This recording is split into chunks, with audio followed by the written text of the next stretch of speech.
Расте долгот на општина Делчево. Во новите обврски кои секојдневно се откриваат се и парите за новороденчињата, па Делчево должи на 35 семејства или за секој новородено по 3000 денари, па долгот се искачил за уште 116.000 денари за исплата по решенија.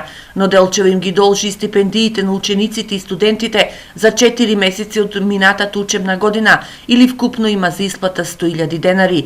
Исто така не се исплатени и 14 советнички паушали на старите советници или 2.600.000 денари. Новиот долг само по овие основи пораснал за над 2,8 милиони денари. Не беа исплатени и долговите и надоместоците за новороденчиња, не беа исплатени долговите на советниците во Советот на општина Делчево, во претходниот совет, не се исплатени стипендиите на учениците и студентите, не се исплатени од јули наваму ниту денар на фудбалскиот клуб Брегалница и така натаму и така натаму. Значи тоа се обврски кои што општина Делчево треба да ги сервисира навремено и при таква ситуација, односно градоначалникот да менаџира со финансиската ситуација и сето тоа што е приоритетно да може да го сервисира.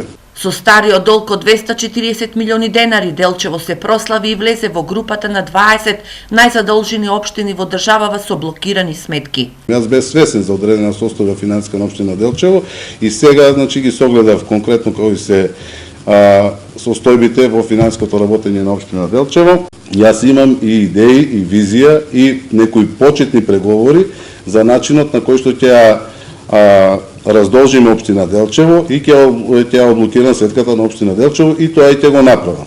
И граѓаните на општина Делчево не сакам да бидат загрижени, бидејќи покрај тоа што ќе издействувам раздолжување на општината и одблокирање на сметката, исто така во исто време ќе градиме и канализации и водоводи и улици. А ќе ги реализираме и сите капитални проекти кои што ги вметна во мојата изборна програма и кои што ги ветив на граѓаните на општина Делчево. Инаку во Делчево интензивно се работи на доизградба на 3 улици во градот, проект кој беше започнат од претходната локална власт, но и тој веќе запиша нов долг од уште 1 милион денари за дореализација.